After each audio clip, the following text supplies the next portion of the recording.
I'm milling about with Stacy Martin, and she's starring in the new really cool film Archive. Hi, Stacy. Hi, thanks for having me. It's so nice to meet you. Where in the world are you right now? I am in London, and you're in LA, correct? Actually, in New York. Oh, in New York. Okay. I suddenly thought, oh gosh, it must be so early for you. Being in New York makes it a little easier. Yeah, yeah. You're what, 5 hours ahead, I think? Yeah. Yeah, yeah. So I'm curious, Stacy, when you were playing this role, did you wear anything practical or was it all special effects? There's actually quite a lot of it that was costume, and that was something that was quite important for Gavin Rothery, the director, because he wanted it to look as real and as relatable as it could be. Yeah. Whereas if it was all CGI, there's something that you miss out a little bit on. So we did a lot of tests, and I obviously, my character goes through different stages. So we then had to determine, right, well, stage one, what is it going to be compared to stage three? So actually, most of it is costume, and the CGI comes more it's in the earlier parts of the film where I don't have my character doesn't have any limbs yet. But the rest is costume. Was it comfortable? Tell me the experience of what it was like. Was it like, you know, easy to go to the bathroom? Oh no. Oh no. No, it was a nightmare. But you know what? I mean, I don't think I would play a robot again. It was definitely on my list of things to do, and I was really excited, but it is hard because there were long days, especially in the earlier part where I had just it was sort of a rubber shell on top on my body, and I couldn't really move, so I was quite restricted. So most of the day I was spend standing, and if I needed the bathroom I would have to ask someone to help me untangle the whole thing, which I'm a fairly independent person and I like going to the toilet on my own. So suddenly having to be assisted constantly was definitely a challenge. But what was interesting about having such a restrictive costume is that you immediately put yourself in this other state of mind where the character was just immediately transformed as soon as I had this on, and it kind of sharpened my focus, and I didn't have any time for small talk, and I was probably quite grumpy for a lot of the shoot because Leave me it was alone. challenging. Yeah, I think yeah, I mean probably Theo, who plays George, will probably be able to tell you a bit more about that, but my recollection was that I was quite livid for a lot of the time. So I imagine you didn't want to take this costume home with you, or did you? No, I think Gavin took it, but I do have my synthetic head, which is quite freaky. I don't really know where to put it. I don't know if it should be on a shelf because then it's just me looking at myself and it's kind of creepy. I And think it's not the kind of thing you can put in a too. toilet because that's weird. So yeah, in progress. That's so funny. Did you take anything else from the set, or I mean, were those robots takeable? I would have like totally snagged a robot. No, I mean I wish, but one, they were so big. And the most amazing thing about them is that they were a costume as well. So the earlier robots that George created, J1 and J2, were actually uh, they had dancers inside. So they had people making all of those movements. So none of it is actually done by computer. Cool. And I think they had, it was tough because they couldn't see, so they had to really rely on other senses. But what they did was so phenomenal that I thought, well, if someone's going to take it, it should be them. But I do regret not having a little robot keyring. That was the one thing I do regret. Sort of in hindsight, I thought, oh, that would have been an easy, very kind of, simple one to take, but I forgot. And very useful. And very useful, exactly. Yeah. Now, were you actually shooting in Japan? It looked really rainy and cold. We weren't, unfortunately. I spent a part of my childhood in Tokyo, so I absolutely would have loved to film in Japan. But we shot in Budapest, just outside of Budapest in Hungary, in a disused warehouse, which just made the whole thing even more surreal, more out of space almost. The great thing is that the set design was absolutely incredible. It was, everything that you see was created. So apart from the calls that George has with his boss that have been put in afterwards in post, everything else exists. So the long corridor exists, the restaurant existed. So it was kind of like a great playing ground, especially for actors, because it's almost an intersection between theatre and film, where you just actually have this whole set that is real, that there is the workshop and there is the living room, and it's quite rare. Yeah, I love that. Now, Stacy, are you technologically savvy? Do you own any gadgets? I thought I was. I thought I was quite good with tech, but seeing how Gavin was just so into little gadgets and technology and how to do this, I just thought, you know what, actually, I just put my hands up and have to admit that I am not. I'm a much more kind of old school person, I think. I like a piece of paper and a pen. I mean, it's interesting because during this time that we're in right now, do you find yourself going back to those basics in a way? I do, yeah. I find that I've been reading a lot more, and that's something that I've always, I mean, I am a savvy reader, but the process of reading has been a lot more enjoyable and constant these days. And I think it's been a time where basics have become enjoyable again, and they've become part of the normal. And it's kind of, I've been very fortunate enough to take time off and use it to rest, to read, to catch up on films, to catch up with friends on the phone. But it's been a very sort of calm time.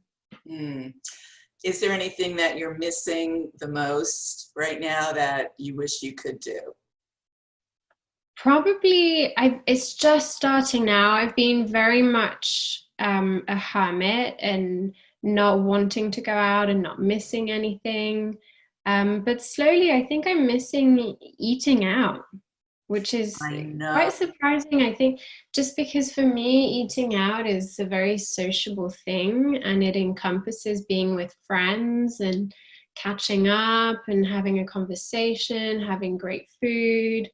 It's just, yeah, I think I miss that the most. But at the same time, if you ask me, oh, should we go for dinner, I'd probably say no. So it's a weird situation. Yeah. Are you cooking a lot more, baking a lot more? Do you find yourself being creative more? Yeah, definitely. It's been, I mean, we've had to, so it's sort of been really nice. I love to cook, and I love food, so I'm very eager to always just figure out how to make something. But I'm definitely excited for the day where I don't have to do that. I think my delivery orders have suddenly gone up a bit over the last few weeks. Oh yeah, oh yeah. Now, what's interesting is that this film archive takes place in 2038, and that's not that long off. No. You know? Did you think about that? Yeah, definitely. I mean, if you think how quickly we evolve and how quick certain inventions have been. I mean, I remember signing up to Facebook and thinking, what is this? This is not, MySpace is much better. Um, and then remembering sort of MSN Messenger, just very kind of things that seemed unimportant at the time. And just in my lifetime, to see how quickly all of that has changed society and the way that we think and the way that things are shaped. It's just I wouldn't be surprised that by 2038 things will be a lot further away than we think. It's just, I mean, and it's quite scary because it's how much control can we retain without letting sort of things go out of control, without our security and our privacy being hindered. And there's a lot of questions that go alongside something like that. Have you ever been a victim of cyber craziness? No, I deleted Facebook. I had Twitter, and I deleted everything about, I think it must be about 10 years ago now. So what do you I started all day? I know. Well, I survived, but I to be honest, I got Instagram, I think last year, and I was terrified. I just thought, God, I'm opening the gates for hell. This is going to be a nightmare. It's a whole other way of, it's just, it's, for me, it just seemed like such a job. And I was like, oh God, here we go. What am I going to do? What am I going to say? And then what do you post? What do you not post? And I'm fairly private in my personal life, so I didn't really want to share what I was eating. And also, I don't really think that's necessarily interesting. So I kind of keep it quite, I'm kind of like to keep things separate. And I think in the sense it's been helpful to keep danger away. But you just have to be cautious. It's, I think it can happen to anyone. So True. It's difficult. How do you feel your fans see you most? Which of your films are you most noted for, do you think? I definitely think Nymphomaniac was the one that has really kind of across all countries and nationalities is the one that people go to. And then in France, it's slowly changing. So I've done a few more films over there. But I think I think Nymphomaniac was definitely the one that put me on people's radar. I mean, it was my first film as well, so it's kind of like a double crazy thing for me, because I'm like, oh, well, that was my first film, and it was like 8 years ago or something like that. That was a crazy film, Stacy. Yeah. For that to be your first, wow. It's a very, very easy one. Yeah, Lars von Trier is not an easy first director, I imagine, to work with. No, but I don't think I've ever looked for easy. I think in the way what I love about my job, and I think what a lot of artists or creatives and enjoy, is that part of the unknown and that part of challenging oneself and telling a story that says something that appeals to you. And Lars has always written those stories for me. I thought, oh, this is a director that has something to say. And it might not be what everyone agrees to, but it's definitely important to have his point of view as part of the conversation. I just feel he wants to make people uncomfortable. Like, that's his mission in his life. I don't know. I think he wants people to have questions, and we're not used to that. I mean, when you look at the way films are being made, or how they're financed, and how TV is being made these days. A lot of it is just appealing to as many people as you can, which is a wonderful thing, because it can be such a power of education and awareness. But at the same time, if you're trying to appeal to everyone, then you're missing out on a lot of true questions that people like Lars von Trier, or even people like Tarantino. Quentin Tarantino is a very specific style, but he talks about very specific things in a way that makes people think and makes people debate about things. Yeah.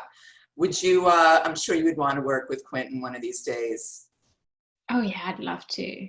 I'd love to. I think he's such a wonderful director, and he's so unique in his vision, and it's the one thing that really keeps me going at my job is just to see that there are artists out there who are so different and unique and exciting, that yeah, there are many. I want to talk to you about a couple of films you've got hopefully coming out. Who knows anymore? Who knows? Louis Wayne with Benedict Cumberbatch. Yes. Tell me, what was it like to work with him? Oh, so wonderful. He's such a wonderful human being, and to be able to not only work with a great actor, but to work with someone who truly loves what they do was just such a joy, because it goes beyond work. It's sort of, for me, that film was such an adventure. A lot of the rest of the cast were all absolutely fantastic. It was Hayley Squires, Andrew Riseborough, Sharon Rooney, Amy Lou Wood. They were all just so wonderful, that I have a very strong attachment to that film. I mean, it was a crazy film, because it talks about an artist who had this obsession with cats, and who drew cats in a very human form. So cats having tea, or cats going out on a picnic. And that meant that they had a lot of cats. So we had a lot of cats on set. And Better for someone who's person. I'm not a cat person. I don't mind them. I'm more of a dog person. Yeah, me too. But when you have 20 cats during a scene, roaming around, jumping on a piano, and you're trying to say the lines in between and keep a straight face, and it's mad. Absolute madness. Now, I'm going to ask you, obviously you did not take a cat home with you. I did not. I was very happy not to. Although I kept saying to all my friends, like, oh, there are a few kittens. Does anyone want a kitten? A kitten here, kitten there. But no. But they were great. To their credit, they did very well. I'm sure you're aware of Benedict's fans, what they're called. I've heard of it. No, remind me. All right, I'm going to have to say it. The Cumberbatches. Oh, yes, there we go. I knew it was something that, yeah. Isn't it mad? Like, he's such a gentleman that for me, that name is like quite outrageous. I know, I'm sure he gets a big kick out of it too. Probably. Yeah. What about Halo of Stars? You're working with one of my favorite people. I met him at the Edinburgh Film Festival when he was first starting out, Harry Treadaway.